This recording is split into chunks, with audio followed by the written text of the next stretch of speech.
1972, L'impression que les mots traînent sur la table. Le bal tremblait. Je pense quand ils apparaissent vite, très vite. Ancien. Et donc j'entends rien. Seule épave d'un océan. Il n'y a pas la musique. Maintenant Dans les tranquille. livres, il Secrétaire porte une robe n'y a pas de noire, livre. celle qu'elle portait au bal de Estala. C'est-à-dire que 90% Écrite dans le ravissement de la joie. des livres ne sont pas des livres. Les hommes sont en smoking Ce sont noir, des lectures, Ainsi, c'était à pour l'exception du vice-consul de France comme le journal qui est en blanc, qu'on lit dans le porte de un bain. smoking blanc. le bal Quand on prend un bain, Les autres femmes de la réception sont ça, il n'y a pas de... Boa tarde a todos. Bem-vindos. Nós estamos agora abrindo o encontro e com essa primeira mesa, que vai ter como debatedor o Paulinho, e ele vai fazer a apresentação, uma vez que eu vou participar. É só mesmo para dar as boas-vindas, eu estou meio desajeitada com isso. Olá, gente. Boa tarde. Essa mesa, em princípio, era para ser composta pela professora Viviane Vieras, aqui do Instituto, do Departamento de Linguística Aplicada, na área de tradução.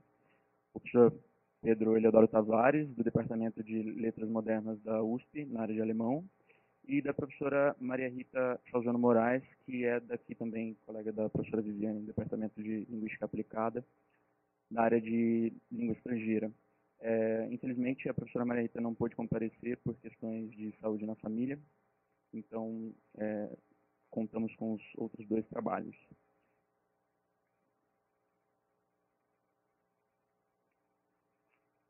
Bom, então, o professor Pedro começa.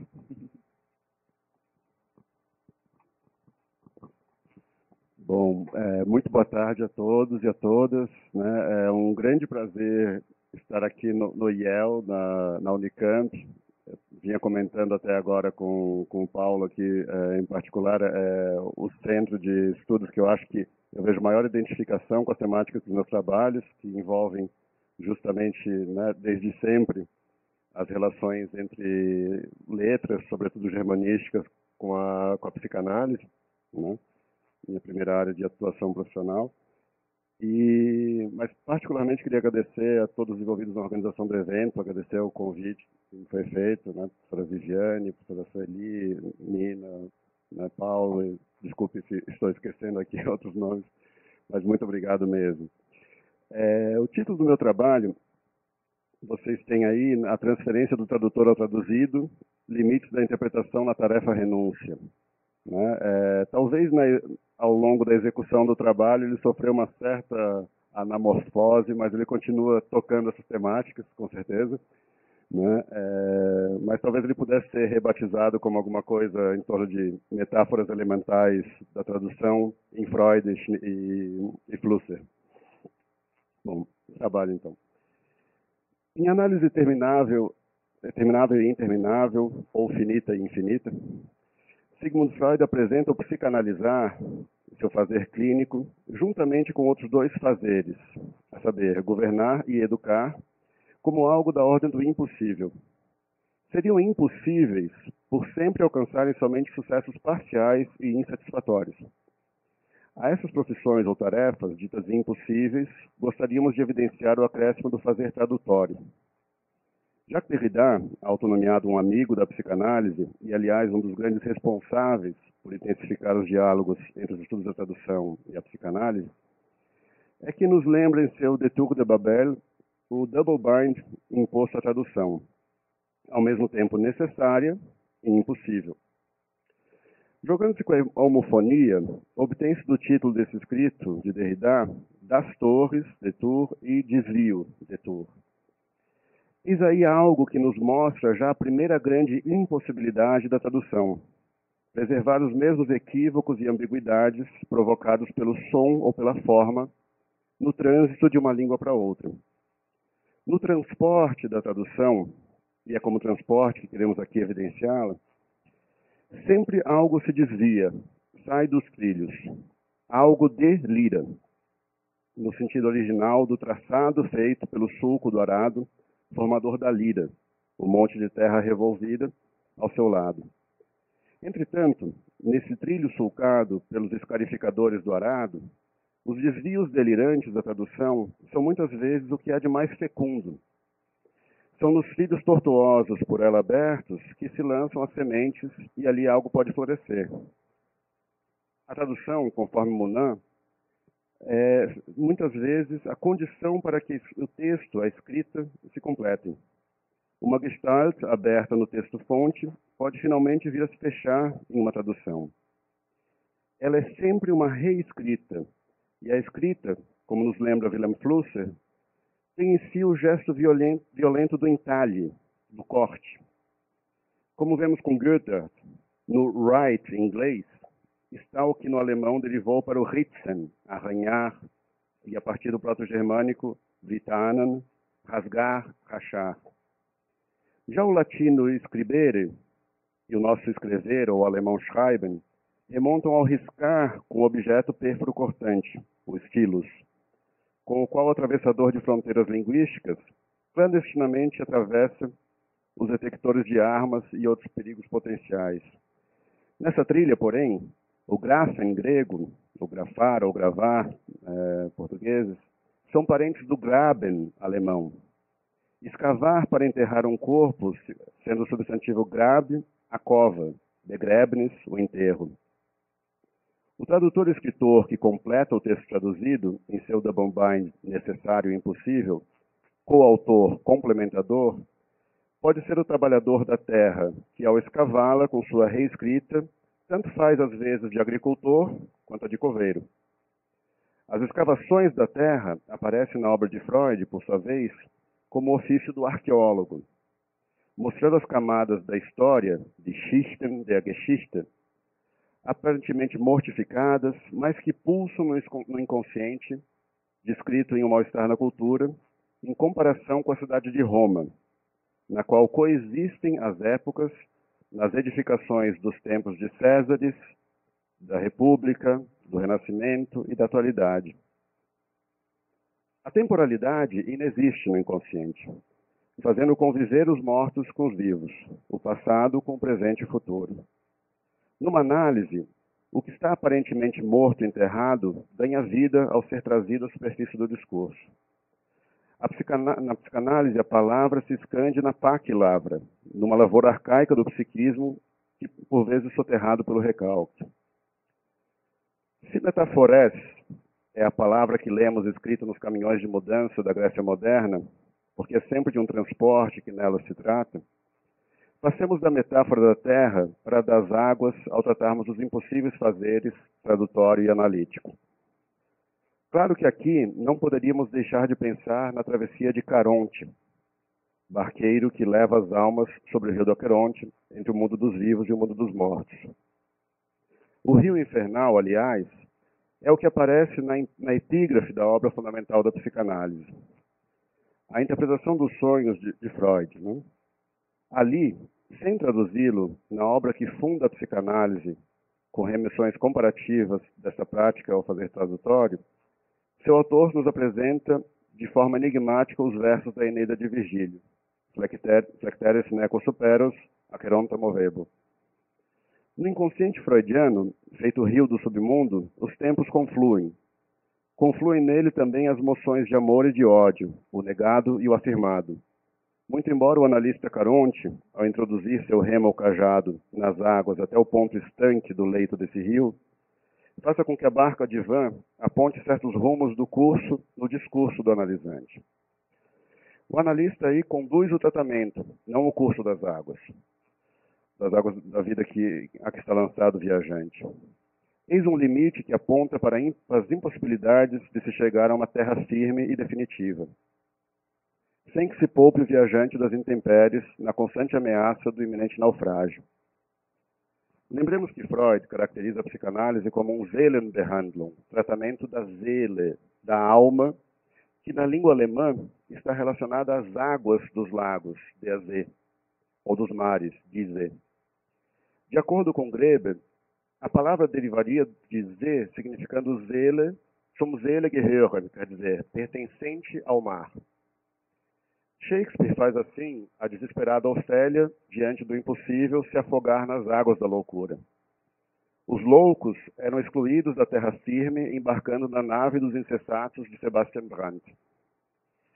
Eis aqui uma fundamental amostra do intraduzível quando se quer fazer a Seele, instância aquífera, equivaler a alma, ânima ou psique, espíritos, instâncias aéreas por excelência. Dos desvios das águas, como a régua mergulhada, geradora de refração desviante, a travessia tradutória sempre está submetida aos impulsos deslocadores das águas pelas quais atravessa. Vários autores, aliás, sobretudo o grande Herder, já se faleram do curioso fato de que a língua alemã possui o par de verbos übersetzen e übersetzen. Na verdade, tem a mesma grafia, só muda a pronúncia. Né? Verbos compostos, derivados do setzen, colocar, assentar, e do tão polissêmico prefixo über, aparentado originalmente ao hyper grego ou ao super latino, über tem aqui o sentido mais próximo de trans ou de meta. Não do que está acima, mas do que passa sobre, por cima. Com a tônica colocada no verbo setzen, temos o verbo não separável übersetzen, denotando traduzir. Ao passo que com a tônica no prefixo übersetzen, forma-se o verbo separável que designa transportar para o outro lado, como ofício de caronte com as almas ou de qualquer balseiro que atravesse uma fronteira fluvial. Na língua alemã, aliás, a noção de tradução, como se tratando de um transporte, passagem de um lado para outro, fica patente pela recorrente sinonímia empregada entre übersetzen, traduzir, e übertragen, transferir. Schleiermacher teria feito, aliás, de übertragen uma espécie de hiperônimo que incluiria o Dolmetschen, a tradução oral, e o Übersetzen, tradução de textos. Não raro, ao procurar pelo tradutor de um livro em uma ficha catalográfica, o leitor encontra a informação ins Deutsche übertragen von, significando transferido para o alemão por. Na psicanálise, porém, o substantivo übertragung, referente a esse verbo, ocupa um lugar de destaque, justamente como o principal conceito clínico de Freud, a transferência. Para ele, o psicanalista, que poderia achar que na compreensão da teoria psicanalítica haveria as maiores dificuldades, esse se deparará no manejo da transferência com o grande desafio e o confronto com a ordem do impossível nesse fazer. Em psicanálise, a transferência foi identificada pelo mecanismo de um endereçamento ao analista, como se esse estivesse no lugar ou na posição de outra pessoa. Sobretudo daqueles que, em épocas remotas ou em aspectos arcaicos do psiquismo, participaram da construção do sujeito em questão. Quer dizer, fundamentalmente, das figuras parentais ou de seus sucedâneos ou funções. Afetos e expectativas são assim transportados, transferidos do psiquismo inconsciente, do analisante, quando se endereça ao sujeito suposto saber, função atribuída ao analista. A transferência, o que possibilita a análise, a transferência, caseado, soma-se à resistência, o que no extremo a impossibilita. O analista deveria, portanto, estar atento ao que aparece como versetzt, deslocado, aparentemente fora do lugar, quando o analisante a ele se endereça, entendendo que o transferido encontra-se de alguma forma críptica em uma outra língua, para poder traduzi-lo, übersetzen, como uma linguagem de transporte. Para o analisante, haveria a ilusão de estar falando a mesma língua do analista, tal como, por exemplo, falantes de línguas próximas acreditam estar se entendendo em uma variante intermediária, numa interlíngua como o portunhol, até se depararem com o mal-entendido a partir de falsos cognatos, tais como embaraçada, embaraçada, esquisito, esquisito. A psicanálise mostra, aliás, que nunca falamos a mesma língua, estando sempre submetidos ao mal-entendido, ao equívoco. Falamos da terra e das águas, mas poderíamos novamente, com Wilhelm Flusser, pensar a tradução como um salto sobre o abismo sem chão, bodenlos, um salto nos ares, de um solo para o outro. Flusser pondera em seu Língua e Realidade o quanto nosso eu é produzido nos limites de escopo que a nossa língua nos impõe. Para esse homem sem chão, como se caracteriza em sua autobiografia, a tradução poderia ser um gesto em grande escala libertador das amarras que as condições de certa língua impõem ao nosso psiquismo e nossa apreensão da realidade. Ao traduzirmos, os preconceitos inerentes a uma língua, por exemplo, fair hair no inglês, judiaria no português, Schwarzarbeit no alemão, né? A gente teria vários exemplos de preconceitos embutidos nas línguas, se evidenciam e nos advertem quanto a certas armadilhas.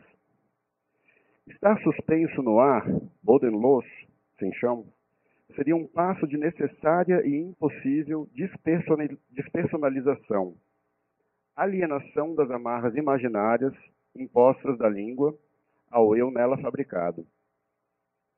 A tradução como um salto no ar nos retira por um momento de uma ancoragem em um terreno firme, para termos que refazer novamente nossas tessituras, desfeitas de um lado, refeitas do lado de lá.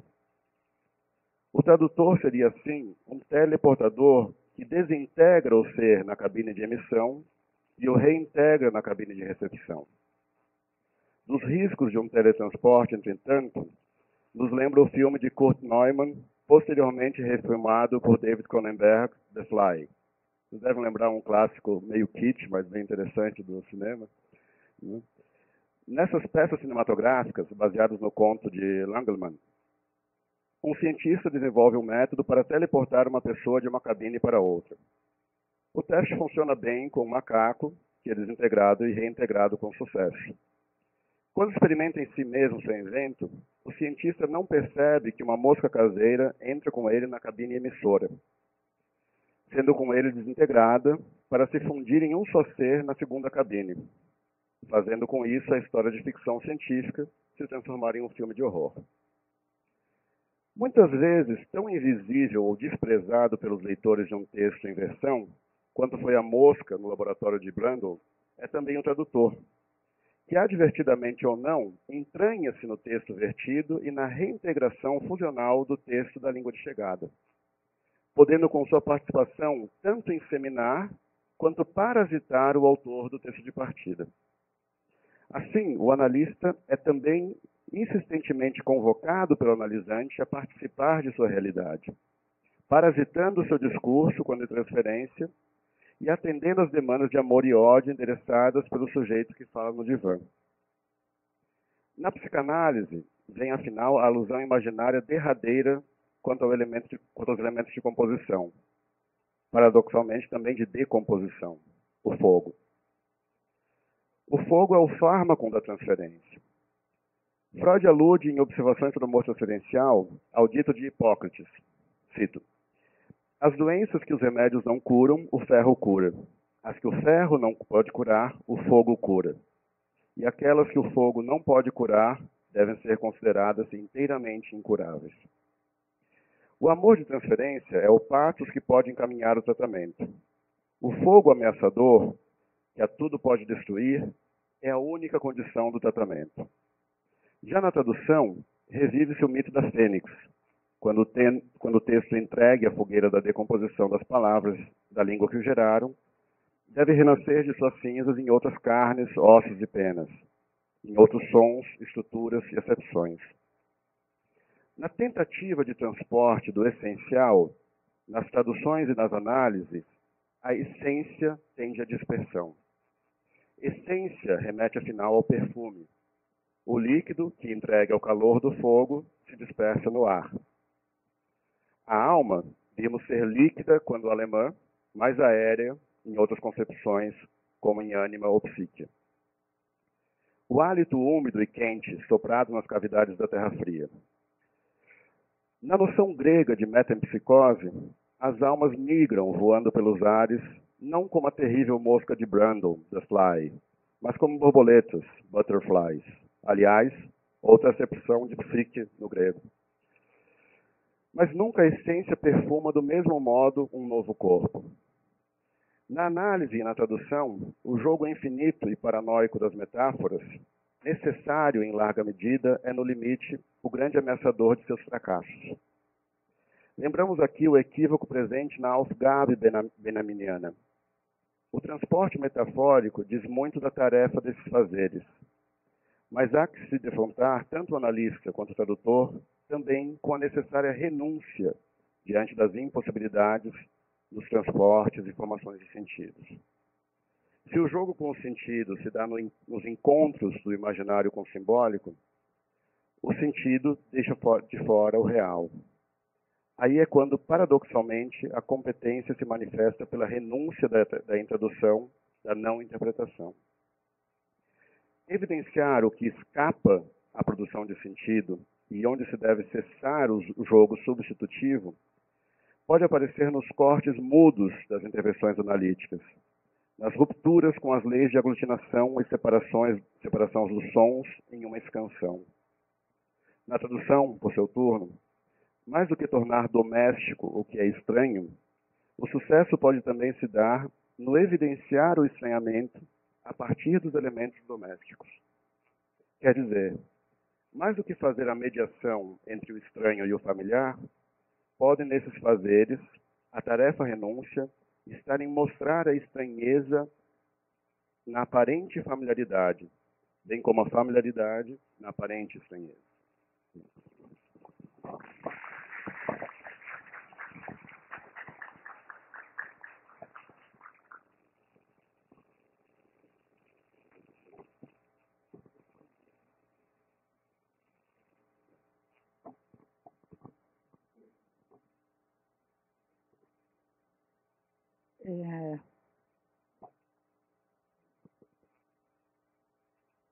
Bom, o meu texto tem, eu mantive o título, já que não fiz o resumo. Então, a primeira falha já está aí, na falha do resumo. Mas eu não vou ler o título aqui e vou começar o texto direto. Falha e falta. Um título rasurado, o manuscrito, a máquina rascunha. Leia-se então, traduzir falha, conjugando um verbo, pensando a rasura tradução. Um texto por outro, uma frase por outra, uma palavra por outra, e insinua-se em tradução mais que a velha infidelidade, a desconfiança na cópia, o jogo de perde-ganha, a fluidez na língua de tradução, enfim, a constatação, também já repetida, de que não se faz o que se quer com a língua. A língua escrita pode-se lê-la, já entrando no texto de Lacan, nos passos de Lowell, que precedem os arrebatados, diz Lacan, que também os seguem. De cada língua, mesmo reduzida da perspectiva da compreensão, a fragmentos e silêncios, só se pode falar disso em mais de uma língua. Falamos dela em outra língua, o que faz do traduzir desse ato sequer a existência, apenas certa insistência no que se poderia chamar uma metalinguagem. Só outra língua revela ou oculta as homonímias que espreitam o princípio da não contradição. Pode-se dizer que não se pensa nisso quando se fala o dia inteiro sobre tudo, nada. Mas basta que se pense em tradução para que se imponha a escolha. Escolha do arroz com casca que se tira fora. Escolha pelo resto, que não cessa de não se traduzir.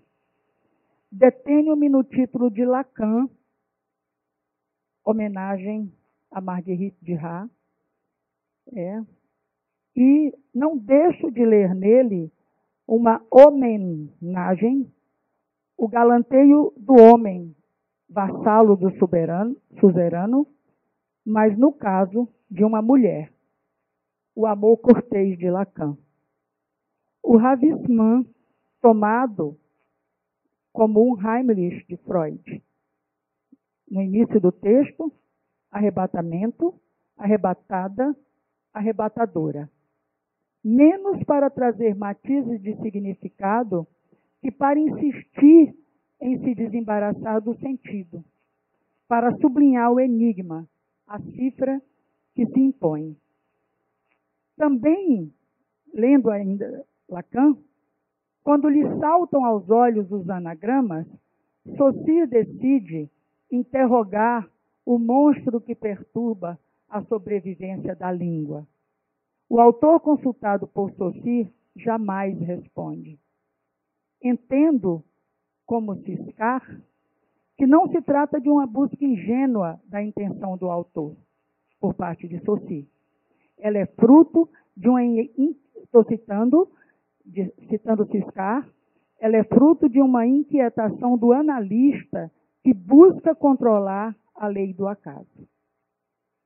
Essa evocação do Saussure dos anagramas ressoa para mim no instante em que Lacan mergulha arrebatado e busca em Duras, Marguerite Duras, a resposta àquela prática da letra estranhamente familiar que se serve do inconsciente. Ela sim, ela responde que não sabe. Lacan escuta a dor, fazendo-a passar pelos versos de Apollinaire. Je me dé, eu me dois, eu me dou, e a tradução se vai. E só a nota de rodapé estanca esse andamento aberto pelo verso do poeta. Fala-se da escrita de Marguerite Duras, interrompida, fragmentária, sintaxe esgarçada, rarefeita. Em entrevista a Bernard Pivot, ela insiste que não tem um estilo. Cito: digo as coisas como elas me chegam, não me ocupo do estilo. Ponho palavras, como se a frase estivesse pontuada pelo lugar das palavras. E em seguida, a frase se apodera das palavras como pode. Eu não me ocupo dela, só das palavras. Algo surpreende. Falo disso, que escuto num vídeo do YouTube, como de uma performance de outra ordem que não a de fazer coisas com as palavras. As palavras é que surgem como coisa, mas coisa dela, da escrita. Posta em tradução, essa escrita falha. Eu vou ler um trecho em português. Ló era engraçada, gozadora inveterada e muito sutil, embora uma parte dela estivesse sempre desligada, longe do interlocutor e do momento. É uma fala de Tatiana, narrada por Jacques Roude. Sempre desligada, toujours en aller. Nem desligada, nem ausente, entendo. Pondo-se em andamento, sem que se deixe capturar em um lugar marcado por uma ausência, uma falta. LOL sempre a desaparecer, no interminável descer Lowenstein, ou Lowenstein, o analista de Lacan. Jacques Roude não deixa essa pista de narrador que repete uma história que já aconteceu. Em português, Jacques Roude diz: segundo Tatiana Kahl, as origens dessa doença, falando de LOL, vêm de longe. Em francês, esse segundo não aparece. A frase começa: Tatiana Kahl. elle, c'est remonter plus avant. Nessa prática da letra, pela convergência com o saber fazer com la langue, não se trata de ultrapassar o patamar do sentido, nem de obter a primazia do ritmo e da prosódia no movimento do sentido. Eu estou me referindo aqui aos trabalhos, principalmente de Mechanic, sobre a questão do som e da prosódia e do ritmo na tradução. Né? Seria ultrapassar o patamar do sentido, obter a primazia do ritmo e da prosódia sobre o movimento do sentido. Digo que em ambos os casos, o sentido está pressuposto. É uma ponte. Tradução como ponte necessária. Ponte da tradução. Quando o que há é tão somente uma planche fragile, como diz Lacan. E eu traduzo, uma pinguela.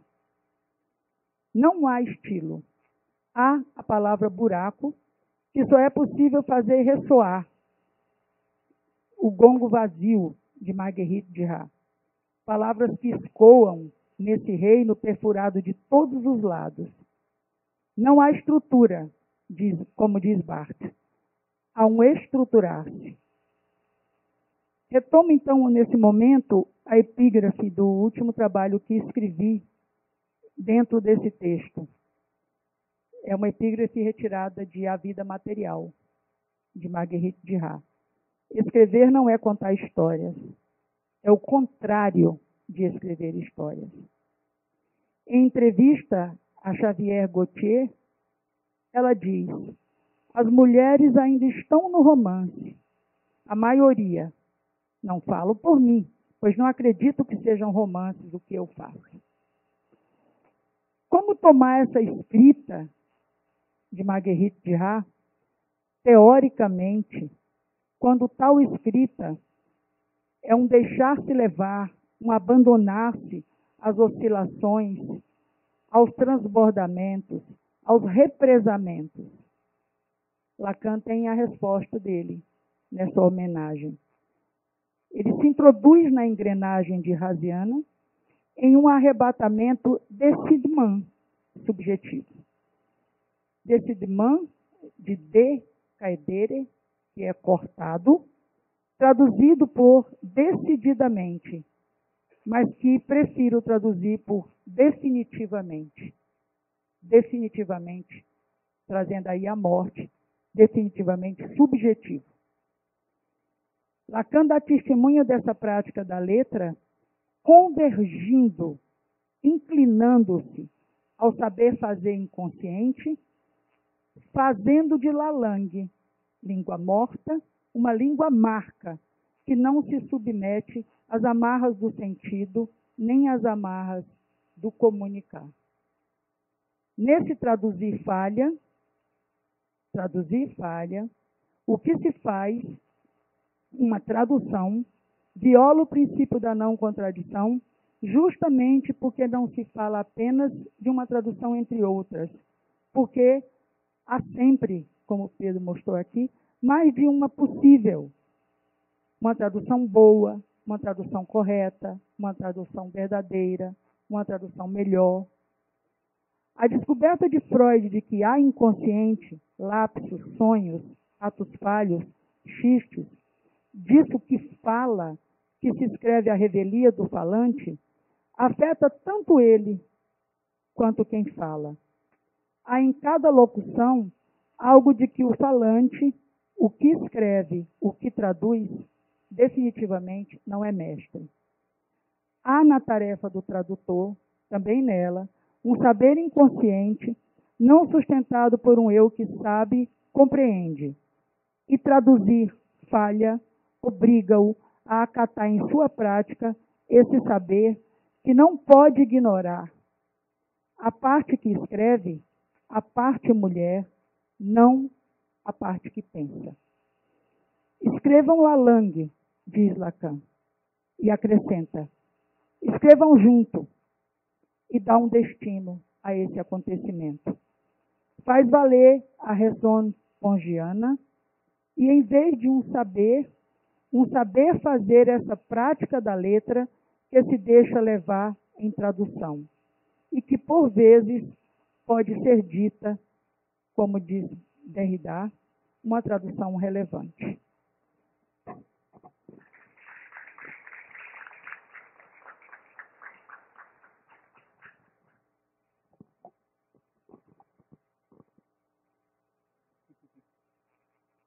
Bom, obrigado aos dois pelos belíssimos trabalhos e agora eu usurpo a fala para fazer uma primeira pergunta antes de abrir para o público fazer antes de vocês.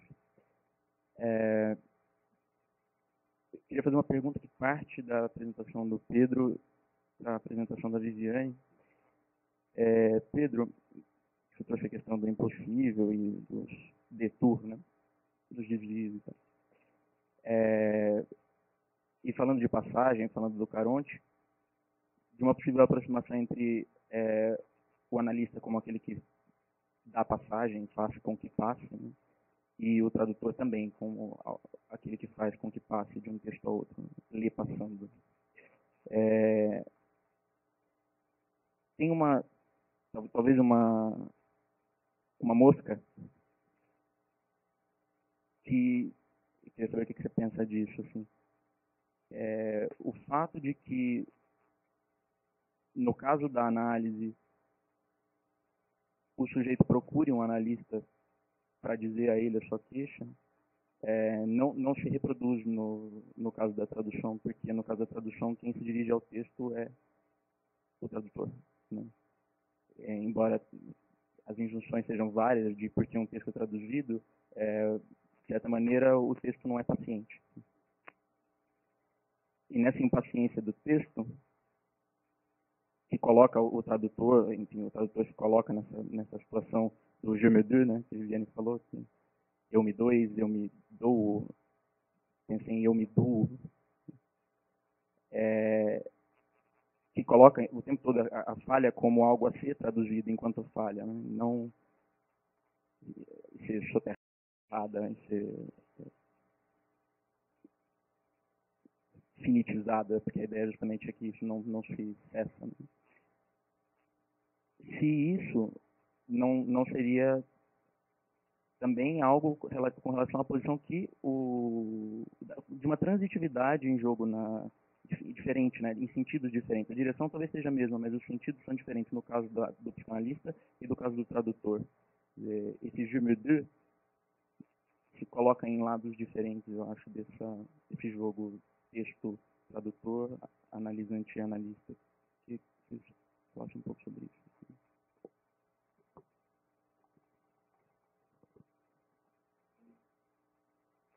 Olha, eu não estava pensando nessa analogia, não. Na verdade, isso aqui está extremamente rarefeito, justamente porque, não por uma sintaxe de Raziana, mas porque eu fiquei lendo o texto de Lacan e o de Dihá indo de um para o outro, e bati o olho, assim, 2 detalhes de tradução, né? Um deles no texto de Lacan e um deles no texto da Marguerite Duras. Mas eu acho que isso é uma coisa que acontece, eu escuto bastante em trabalhos sobre tradução, escutei recentemente no encontro que você estava, inclusive, em que se psicanaliza o texto. Essa impaciência do texto, o tradutor tem obrigação de resolver, escolher, né, e calar como quem cala um barco, calar. O psicanalista não. Isso, para não dizer da questão da dor, que, não sei, eu trouxe aqui justamente para citar essa tradução, eu trouxe a partir do poeta, para justamente afastar esse lugar da tradução. não sei se era isso que... eu até leio aqui, Lacan, escutador, e eu brinquei aí também, escutador, um escutador, fazendo-a passar pelos versos de Apollinaire. A tradução que vem aqui foi só para abrir o verso. Então, não sei se eu me expliquei. Eu não faço esse paralelo. Tentei escapar dele, porque e das teorias de tradução, porque foi por isso que o texto ficou enxuto, porque se você ficar se distinguindo, o trabalho não vai longe, ele fica no mesmo lugar. Bom, queria agradecer a pergunta, porque ela me insta a, de certa forma, ser mais fiel ao título que eu havia proposto para vocês, né? E justamente assim, o meu trabalho foi, né, passou por essas analogias, mas também para no final se defrontar com os limites delas, né? E claro que existe uma série de possibilidades de diálogo aí entre o fazer tradutório e o fazer analítico, mas o que talvez ficou aqui menos claro foi o que era o meu objetivo inicial com o título, de falar da questão transferencial, que foi até uma coisa que, num evento, você evidenciou isso, e aquilo foi bastante fecundo para mim naquele momento, da questão da transferência do tradutor com o autor traduzido. Eu digo isso pela experiência, quando eu escrevi o Versões de Freud, né, da onde que veio aquele livro? As pessoas chegavam para mim, bom, Pedro, você é psicanalista, você fala alemão, né? Agora tem, depois do domínio público, tem essas versões aí, né, diferentes. Qual é a melhor? Qual que vale a pena eu comprar? Qual que é mais fiel? Qual que é mais, né? E aquilo me incomodava, porque, claro, é sempre muito fácil atacar os tradutores e dizer esse é ruim por causa daquilo, esse errou aqui. Quer dizer, falar da falha é muito simples.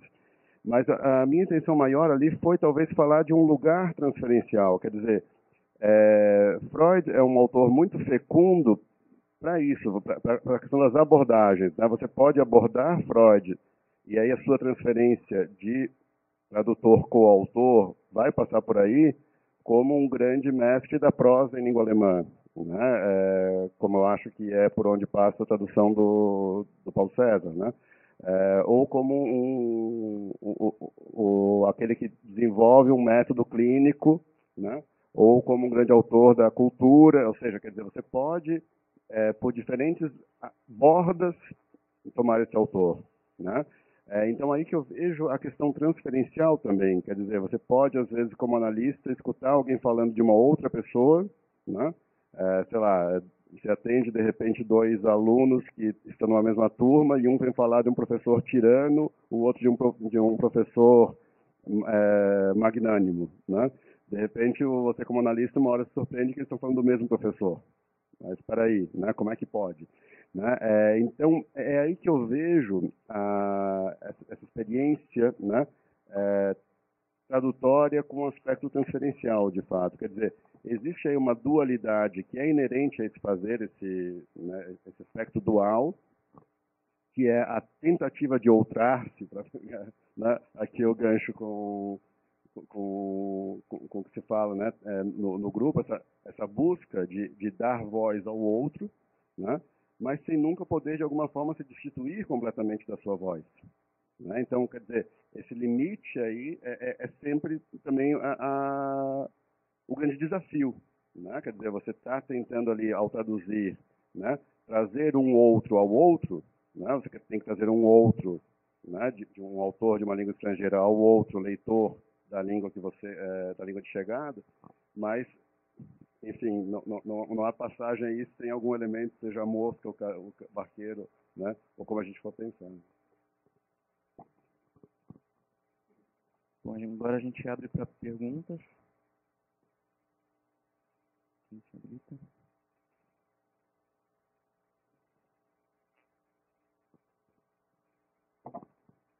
Minha pergunta tem o sentido de ouvir mais vocês dois.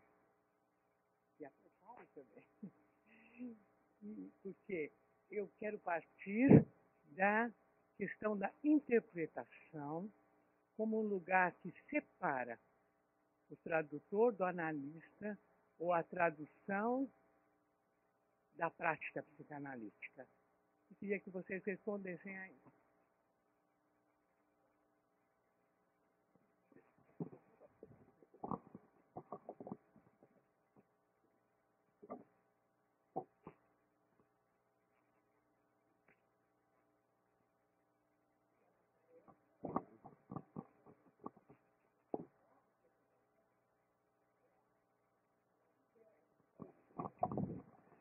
Aham.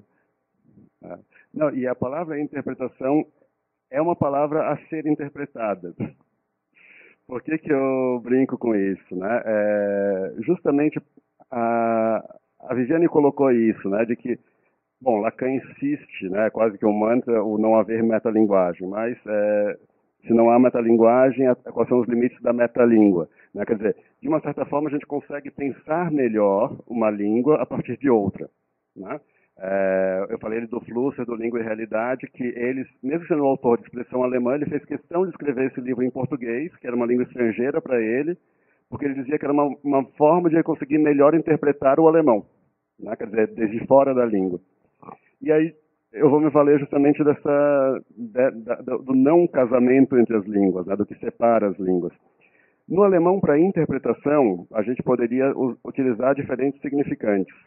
Freud fala da Deutung, né? Deutung, no alemão, é etimologicamente próximo de Deutsch, que é a própria língua alemã, né? É etimologicamente próximo do Bedeutung, que o Lacan fala, né? A significação do falo, né? Deutlich é a fala compreensível, né? Deutlichkeit é a compreensibilidade. Então, Deutung seria trazer ao compreensível. Mas se a gente for traduzir interpretação como a capacidade de apresentar, né? Vamos dizer, um ator como um intérprete, ele está interpretando o papel de Hamlet, né? A gente já tem aí a Darstellung, que o Freud, na própria Traumdeutung, fala da figurabilidade, né? A gente tem, então, Dolmetschen, é a interpretação como a tradução consecutiva oral, né? E a gente tem ainda a Interpretieren, né? Então, quer dizer, os limites da interpretação, né, passam aí também por essa polissemia que está envolvida, me parece, né? Então, o convite, eu acho, a pensar o que é isso no fazer analítico, é onde cada um desses gestos, desses matizes, tem o seu lugar.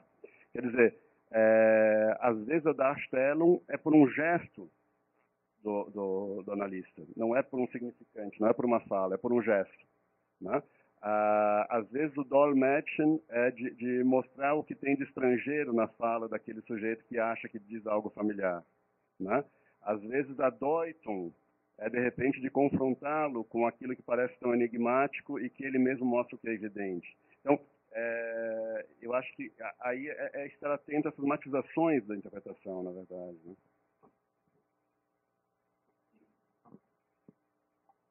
Aí, olha, eu não sei, viu? Pelo seguinte, eu sou só tradutora.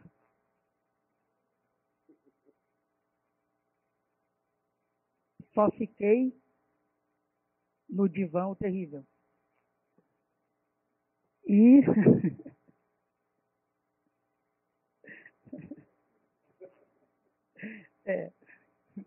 só no divã terrível. Eu estou pensando aqui numa coisa que eu ouvi recentemente, uma fala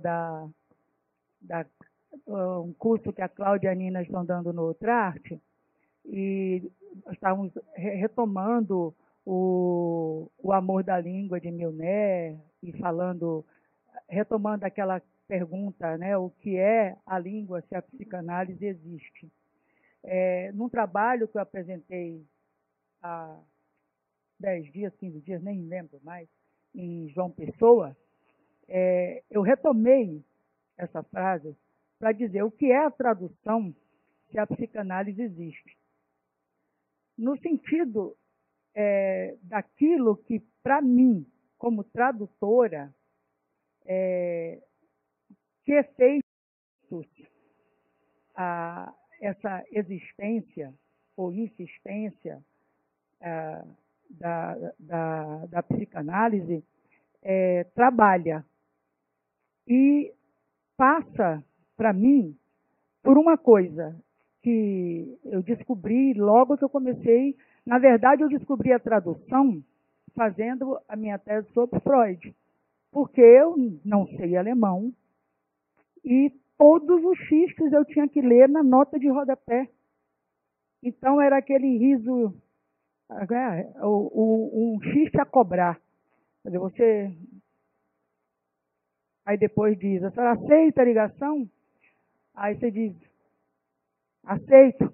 Então, passei anos fazendo isso. E tentava escapar usando outras línguas. Então, em cima da minha mesa tinha o texto em inglês, o texto em inglês americano, com aquelas interferências do tradutor americano, o texto francês, que é minha paixão, né? O texto em português e o alemão, que era só assim, em último caso, e pedia socorro para a Rita. O que aconteceu aqui, que todas as traduções discutem esse ponto. E aí, foi a partir disso que eu comecei a me interessar pela tradução.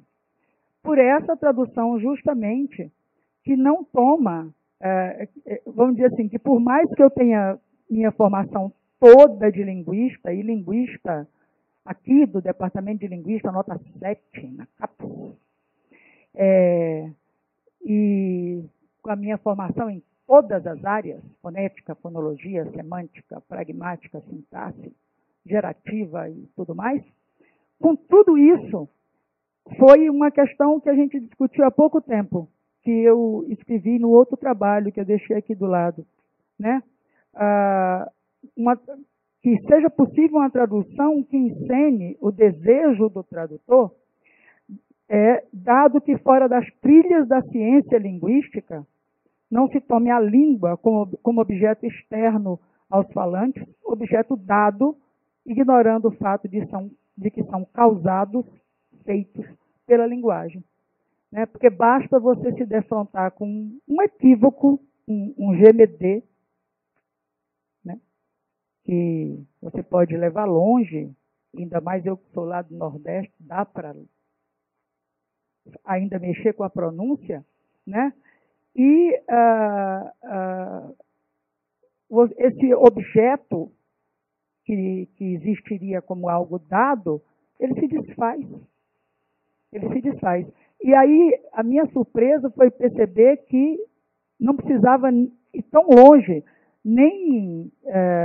eu até me admiro quando Lacan fala que ele fica tão em júbilo quando ele descobre que ele tem ali uma prova, que o texto de Girard dá uma prova para ele, e outras coisas que foram me surpreendendo na leitura, mas esse objeto dado, teorizável, basta uma questão de tradução para que ele se desfaça. A tal universalidade do conceito, por mais que você queira segurar, quando você passa de uma língua para outra, o que não é na sua língua uma homofonia, na outra é. Basta ver o dicionário dos intraduzíveis da Bárbara Kassan, né? Em que a noção de verdade que ela cita em russo, právida e estina, a palavra se quebra em duas, mas quando você vai para outra língua, isso não... Então, essas questões aí já mostram que os conceitos, e ela traz lá os conceitos filosóficos, que têm a sua garantia na razão, no significado único, na não contradição, tem um dicionário mostrando justamente isso. Eles são todos intraduzíveis. Então, para mim, os efeitos são por essa via, né? Desse saber fazer inconsciente e dessa entrega. Eu acho que tem lendo o arrebatamento, muitas vezes eu parei, e no texto de Lacan também, porque tem uma hora que ele para e diz, você, LOL. Ele fica meio Jacques Hold, ele fala com ela, e daí ele volta a falar, o meu ensino, e daqui a pouco ele diz, você, Marguerite, né? Tem uma... Então, por isso que eu falei, ele também entra na engrenagem. E o tradutor, eu acho, que se ele não estiver atento a essas questões, tanto para traduzir o texto literário de Marguerite Duras, como para traduzir o texto psicanalítico de Lacan, ele tem que estar atento a essas questões. E eu acho que a psicanálise permite que você, não sei, escute. Sei lá. É isso, acho que eu escuto. É isso, Cláudia? Quer dizer, não é isso, mas é isso.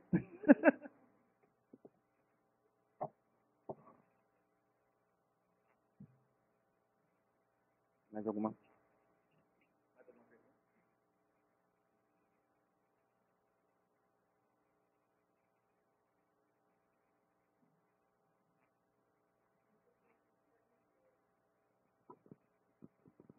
Bueno, buenas tardes y muchas gracias a los expositores porque realmente los trabajos me hicieron pensar mucho. Y bueno, vamos a ver si podemos de una lengua a otra lograr una traducción. A mí me hizo pensar, retomando la pregunta de mi colega acá adelante, supongo que es colega, en lo que tiene que ver con la construcción como otro movimiento respecto a la interpretación, y a cuando un analista trabaja con pacientes que tienen otras lenguas maternas, por ejemplo, en el caso de Freud, que trabajaba con el hombre de los lobos, cuya lengua materna era el ruso. Y por ejemplo, Carlo Ginzburg, cuando trabaja el paradigma indiciario, retoma este caso y habla de esta coincidencia justamente de Freud con el hombre de los lobos, en lo que tenía que ver con toda su historia de la cofia fetal, por ejemplo. Y hace todo una interpretación de lo que Freud construye con respecto a él.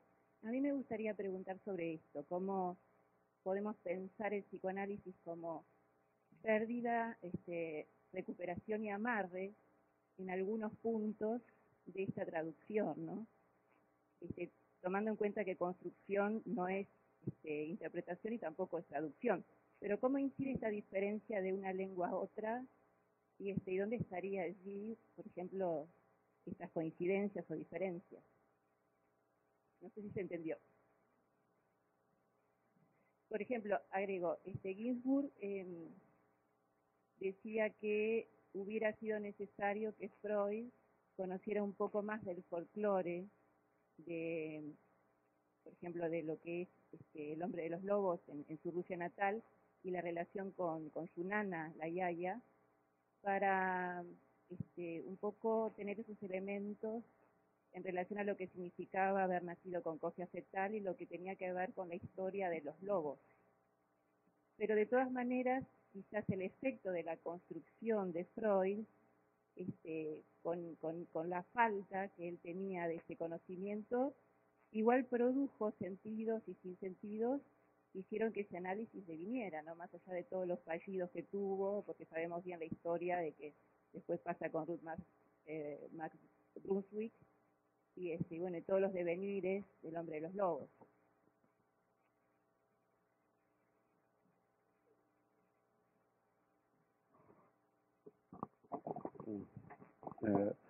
Não, eu acho a sua colocação, eu queria agradecer, porque coloca realmente aspectos das construções, né? Porque Freud fala das construções em análise, né? E eu acho que é fundamental a gente aí separar, até porque ele usa o significante latino, né? Construção, para falar disso, que é muito diferente da ideia de uma construção usual, banal, né? Como uma edificação. E a questão é que se dão reconstruções em análise de construções que a língua dá, né? Eu penso aí, você trouxe o exemplo dos lobos. Então, quer dizer, como que um significante, uma representação, a própria questão do folclore, se a gente for pegar, né, como que os animais aparecem nas fábulas, aparecem retratados nos mitos, de alguma maneira. Então, os lobos, tudo bem, a gente até vê uma certa transparência aparente, né, de que o lobo é o traiçoeiro, o feroz, né? Mas eu fico pensando um animal como a raposa, né, que para a gente parece um animal traiçoeiro, né, é o significante utilizado em inglês para dizer que uma moça é muito bonita, né, she's a fox, né, foxy lady. Como que isso, né, nesse transporte, numa análise em língua estrangeira, os conteúdos que aparecem também ali retratados, sejam construções e claro, aí uma coisa mais óbvia, né, elementos folclóricos, ou elementos de fábulas, como animais, como relações entre pessoas, ou certos significantes, eles ecoam numa língua diferente de outra, né?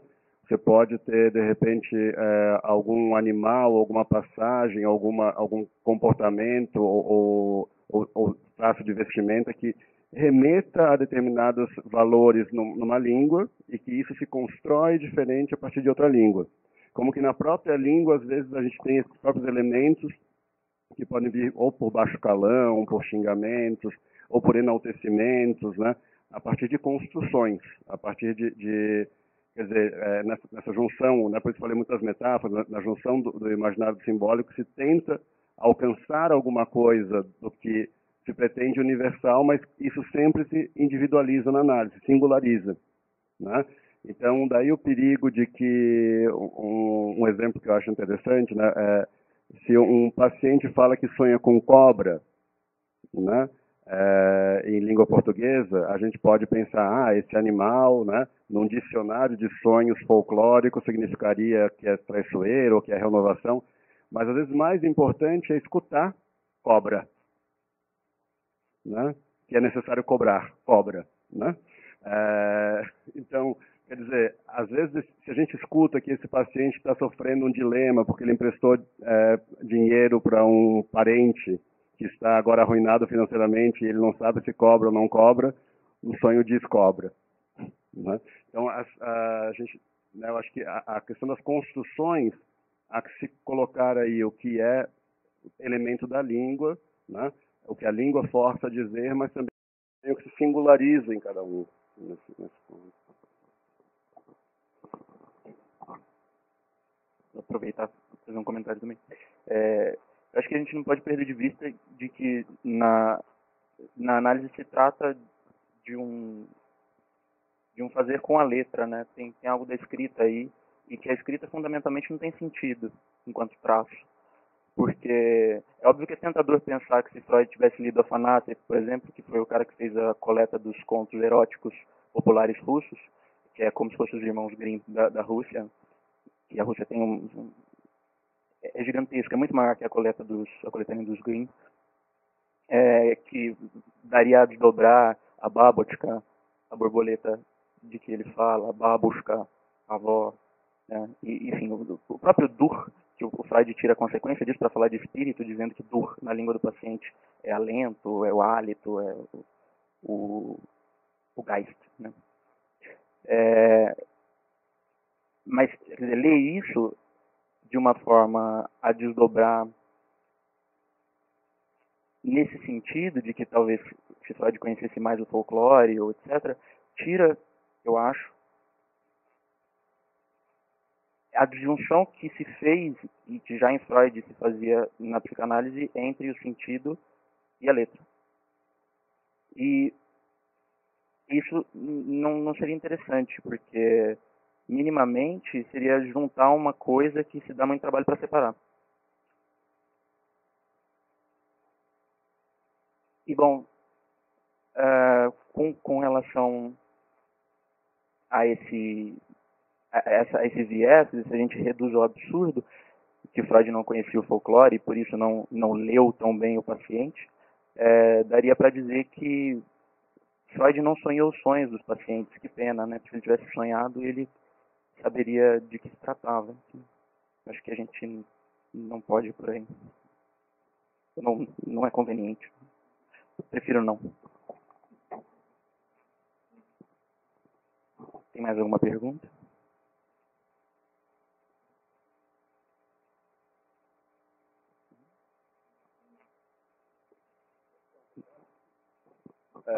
Queria aproveitar um momento merchan aqui. Não, é que vocês talvez estejam acompanhando a coleção das obras incompletas de Sigmund Freud, da editora Autêntica, é que está agora na gráfica, né, deve sair semana que vem, o compêndio de psicanálise e outros escritos inacabados, edição bilíngue, né? Provavelmente o Gilson Iannini, que também coordena a coleção junto comigo, deve falar para vocês mais especificamente no trabalho dele na apresentação, acho que depois de amanhã, né, de sexta-feira. Mas só para dar o recado, caso quem não esteja interessado na coleção. Na tradução desse volume em específico, né? Bom, encerramos então a mesa. Obrigado pela atenção. Obrigado, Viviane. Obrigado, Pedro.